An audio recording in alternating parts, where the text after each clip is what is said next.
એક બાજુ હળવદનો અને રાજ્યના કેટલાય ઠેકાણામાં જગતનો તાત પોતાની જમીન બચાવવા સરકાર અને ખાનગી કંપની સામે લડી રહ્યો છે, ત્યારે ભાજપના સાંસદ શું કરી રહ્યા છે?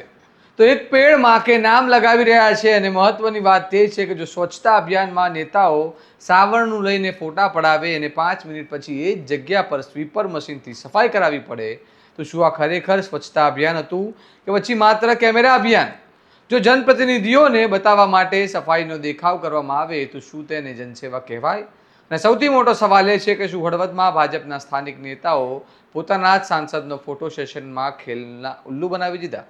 આવો વિગતે વાત કરી હળવદમાં વાયરલ થયેલા આ ઘટનાક્રમ વિશે.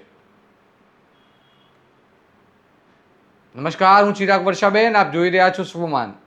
મોરબી જિલ્લાના હળવદ શહેરમાં આયોજિત સ્વચ્છતા અભિયાન અને એક પેડ માં કે નામ કાર્યક્રમ હવે ચર્ચાનો વિષય બની ગયો છે. કારણ કે જે કાર્યક્રમ સ્વચ્છતા અને જનજાગૃતિનો સંદેશ આપવા માટે યોજાયો હતો, તે હવે સોશિયલ મીડિયા પર મજાક અને ટીકાનો વિષય બની ગયો છે. માહિતી મુજબ કાર્યક્રમ દરમિયાન સાંસદ ચંદુભાઈ સિહોરાની હાજરીમાં ભાજપના કાર્યકરો અને આગેવાનો દ્વારા સાવરણાથી સફાઈ અભિયાનની શરૂઆત કરવામાં આવી હતી. કેમેરા સામે સફાઈ કરવામાં આવી, ફોટોગ્રાફ્સ લેવામાં આવ્યા અને સમગ્ર કાર્યક્રમને સ્વચ્છતા પ્રત્યેની પ્રતિબદ્ધતા તરીકે રજૂ કરવામાં આવ્યો. પરંતુ વિવાદ ત્યારે શરૂ થયો ત્યારે થોડા સમય બાદ એ જ સ્થળે સ્વીપર મશીન દ્વારા સફાઈ કરવામાં આવતી હોવાના ફોટા અને માહિતી સામે આવ્યા. તેના કારણે હવે લોકો સવાલ ઉઠાવી રહ્યા છે કે જો આખરે મશીનથી જ સફાઈ કરવાની હતી તો પછી સાવરણાથી સફાઈ કરવાનો કાર્યક્રમ માત્ર ફોટોગ્રાફ માટે જ હતો? સોશિયલ મીડિયામાં વાયરલ થઈ રહેલી આ ચર્ચાઓમાં લોકો કહી રહ્યા છે કે સ્વચ્છતા અભિયાનનો મુખ્ય હેતુ સફાઈ કરતાં વધુ ફોટા પડાવવાનો બની ગયો હતો.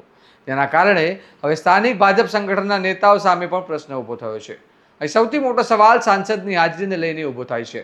કારણ કે જો ખરેખર સમગ્ર કાર્યક્રમ માત્ર પ્રતિકાત્મક અને ફોટો સેશન પૂરતો હતો, તો પછી શું સ્થાનિક નેતાઓએ પોતાના સાંસદની ખોટી છબી રજૂ કરી? શું તેમને એવું દર્શાવવામાં આવ્યું કે કાર્યકરો જાતે સફાઈ કરી રહ્યા છે, ત્યારે વાસ્તવિક સફાઈ તો બાદમાં મશીન દ્વારા કરવામાં આવી હતી? એક બાજુ સાંસદ એક પેડ માં કે નામની વાતો કરી રહ્યા છે, ત્યારે સ્થાનિકો કહી રહ્યા છે કે આવા કાર્યક્રમો ફક્ત ફોટા પડાવવા સુધી સીમિત હોય છે, પછી વૃક્ષોનું જતન કોઈ કરતું નથી.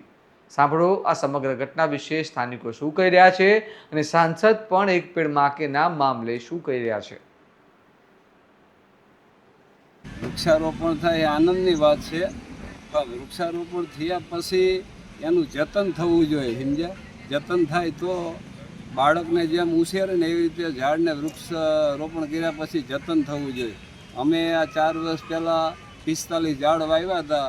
1.5 વર્ષ સુધી સવારે અને સાંજે નિયમિત પાણી પાતા હતા, ત્યારે આ ઝાડ થયા છે. સમજ્યા? ઝાડ વાવે, ઝાડ છે ને એ ધરતીનું ઘરેણું છે. સમજ્યા?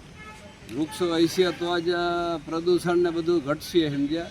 એટલે વાવે બહુ આનંદની વાત છે, પણ એનું જતન થવું જોઈએ એવી અમારી વિનંતી. તમને શું લાગે આ બધા નેતાઓ ઝાડવા વાવતા હોય પછી એનું જતન થતું હશે કે નહીં થતું હોય? નથી થતું. દેશના આદરણીય વડાપ્રધાન નરેન્દ્રભાઈ મોદી સાહેબ 12 વર્ષના એમના શાસનકાળ, આ દેશના વડાપ્રધાન તરીકે એમણે જે કાર્ય કર્યું એને આજે સૌથી વધારે 4399 દિવસ એમને એક પણ રજા લીધા વગર આ દેશનું શાસન સંભાળ્યું છે. આ દેશ પ્રગતિના પંથે જઈ રહ્યો છે. ત્યારે સમગ્ર દેશમાં મોદી સાહેબના દીર્ઘાયુ માટે સમગ્ર દેશમાં સ્વચ્છતા અભિયાન અને એક પેડ માં કે નામ વૃક્ષારોપણના કાર્યક્રમો સમગ્ર દેશમાં થઈ રહ્યા છે.